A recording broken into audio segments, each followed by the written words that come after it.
दोस्तों, एक ग्वालन थी। वो दूध बेचने का काम करती थी। वो जगह जगह जाती थी और सबको दूध बेचती थी। बहुत अच्छा दूध था, गाय और भैंस थी, तो सब उसके व्यवहार से बहुत ज़्यादा प्रसन्न थे। लेकिन जो ग्वालन थी वो जहाँ भी जाती थी उसके पास में एक बड़ा डब्बा था। वो सबको उस डब्बे से नाप नाप कर दूध बेचती थी। लेकिन वहीं पर एक बहुत सुंदर लड़का था।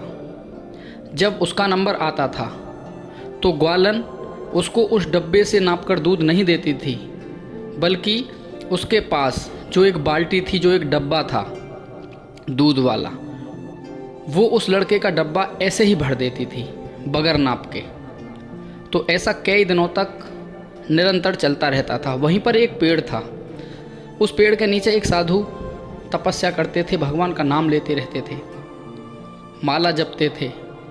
तो एक दिन इस बात को जब साधु महाराज ने देखा तो उनके मन में एक बात घर कर गई। वो बोले कि आज मैं इस ग्वालन से इस बात को अवश्य पूछूंगा कि ये सब लोगों को दूध नाप नाप कर देती है और ये जो लड़का है इसको बगैर नापे ऐसे ही उसका पूरा डब्बा भर देती है। तो जब वो ग्वालन वहाँ से गुजर रही थी तो साधु महाराज ने उस ग्वालन को बुलाया और पूछा कि मैं तुमसे एक बात पूछना चाहता हूँ। उसने बोला, उस औरत ने, उस ग्वालन ने, कि पूछो महाराज, आप क्या पूछना चाहते हो। तो उसने, साधु महाराज ने उस औरत से पूछा कि तुम यहाँ पर जितने भी और आदमी और औरत हैं, जब उनके डब्बे में दूध आप डालती हो तो सबको तुम अपने इस छोटे डब्बे से नाप कर और तोल कर दूध देती हो, लेकिन जो वो लड़का है उसको बगैर नाप तोल किए उसका डब्बा ऐसे ही भर के दे देती हो, ऐसा क्यों। तो इस पर उस ग्वालन ने उस महाराज को, उस साधु को, उस स्वामी को एक बहुत ही सुंदर और छोटा सा जवाब दिया। उससे बोला कि वो जो लड़का है मैं उससे बहुत ज़्यादा प्रेम करती हूँ, अपनी जान से भी ज़्यादा मैं उसको चाहती हूँ, मैं उससे बहुत ही ज़्यादा प्रेम करती हूँ। इसलिए वो जो और व्यक्ति हैं उनसे मुझे कोई मतलब नहीं है, तो इसलिए मैं उन सबको दूध नाप नाप कर देती हूँ। और ये जो लड़का है इससे मैं बहुत ज़्यादा प्रेम करती हूँ, तो इसलिए मैं इसका डब्बा दूध से ऐसे ही भर देती हूँ। क्योंकि प्यार करने के बावजूद अगर मैंने इसको दूध नाप के और तोल के दिया तो फिर प्यार का मतलब ही क्या रह जाएगा। क्योंकि प्यार के अंदर किसी तरीके की कोई नाप तोल और गिनती नहीं होती, उसको सच्चे मन से ऐसे ही किया जाता है।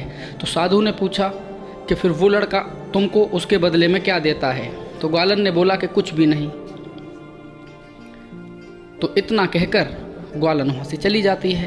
तो थोड़ी देर तक साधु महाराज इस बात को सोचकर बड़े चिंतित रहते हैं और मन में सोचते हैं कि ये ग्वालन इस लड़के से इतना अथाह प्रेम करती है, और वो भी सच्चा वाला, कि लेन देन का कोई भी हिसाब नहीं रखती, और उसके बदले में वो लड़का उसको कुछ भी नहीं देता। और एक हम हैं जिनको भगवान ने इस दुनिया में भेजा है, सुंदर शरीर दिया है, स्वस्थ दिमाग दिया है, खाने पीने की वस्तुएं दी हैं, इतना सब कुछ दिया है, और हम यहाँ पर माला लेकर भगवान के नाम गिनती कर कर के जपते हैं। और एक वो ग्वालन है जो दूध का कोई हिसाब नहीं रखती, और हम भगवान के नाम लेने में भी हिसाब रखते हैं कि आज हमने भगवान का 108 बार, 110 बार या 150 बार या 2000 बार भगवान का नाम लिया है, उसकी हम गिनती रखते हैं। तो इसका मतलब ये है कि हम तो भगवान से प्रेम करते ही नहीं, वो ग्वालन ही सच्चा प्रेम करती है जो हिसाब भी नहीं रखती। तो उस दिन के बाद से साधु महाराज ने उस माला को उठाकर रख दिया। बोले आज के बाद भगवान के लिए कोई हिसाब किताब नहीं रखा जाएगा, जितना ज़्यादा से ज़्यादा होगा भगवान का नाम ऐसे ही लिया जाएगा। क्योंकि फिर वो सच्चा प्यार ही नहीं है, वो सच्चा लगाव ही नहीं है जिसमें लेन देन का हिसाब रखा जाए। उम्मीद करता हूँ कि आज की ये स्टोरी आपको कुछ नॉलेज अवश्य देगी। अगर वीडियो अच्छा लगा हो तो वीडियो को लाइक कर देना, चैनल को सब्सक्राइब कर देना। मिलते हैं किसी ऐसे ही अन्य नॉलेजफुल टॉपिक के साथ में। जय हिंद, जय भारत, वंदे मातरम। Thank you.